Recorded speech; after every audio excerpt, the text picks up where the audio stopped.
Ways of which we've improved this octocopter for our STEM project is by having new carbon tubes all the way around the edge, so it improves the rigidity of it, so it doesn't wobble around and fly.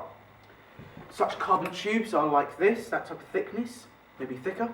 We have landing gear, which is going to be identified, be seen there, so it doesn't land on it and crush and destroy our project. Also, we have improved the propellers. No more of this bendy, plasticky, awful stuff. Now it's wood. Wood is much more rigid and can provide more lift, since these are quite brittle and have snapped in the past, therefore leading our project to plummet to the ground, which was not good. Also, another improvement, we have done the speed controllers. There are 8 of them, all around the dotted around the edge. These control the speeds, inherently, of the 8 propellers, or the 8 motors. Before, these have burnt out in the past, leading again to our project crashing to the ground, but we have learnt and evolved from this and have new improved ones which last much better. Another way of improved is a gimbal. So this now is much improved from the original one, so now it can be much more stable, much better for taking photos. Also, we have 8 new motors around the edge, leading to more power, more lift, and less battery used for the amount of thrust we need. Instead of having to have 100% thrust, equating to these, maybe 20% thrust, we have to have less RPM for them to be as powerful as the old ones. Why did we do this? Why did we make an octocopter? We made it because we saw a gap in the market, a gap which only at the moment can be filled by a helicopter. So I'm in a drastic accident and I need a helicopter to try and get me out or give me supplies. That's expensive. Fuel, insurance, work, all that equates to lots and lots of money, which the government could be wasting. This could be a large saving because it's made of carbon, light material. Also, it uses electricity, which costs, what, £1, £2 to charge at the most.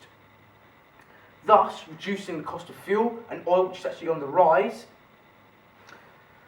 Also, it removes the need for 2 pilots, therefore controlled by 1 person, dropping off things, which we will have our dropping off mechanism soon ready, and completed by the NEC show in Birmingham in March.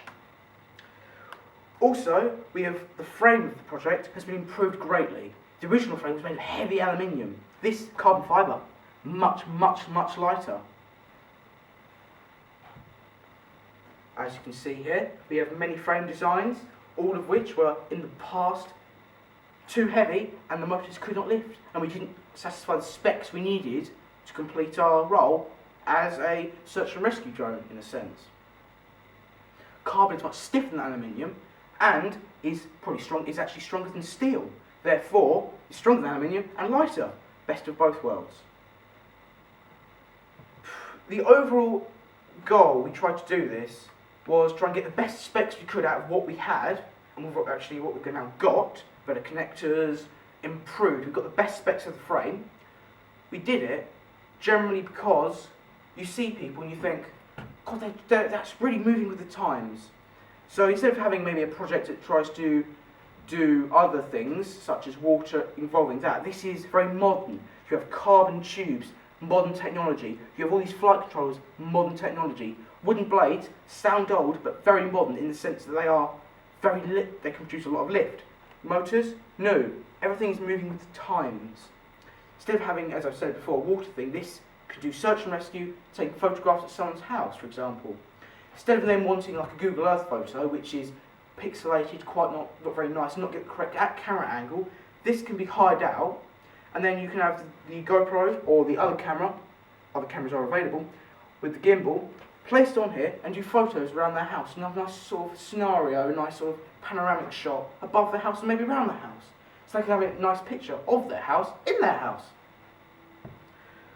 So overall, we've tried to aim for a low cost but very effective and very technical project which can fulfill its role very well.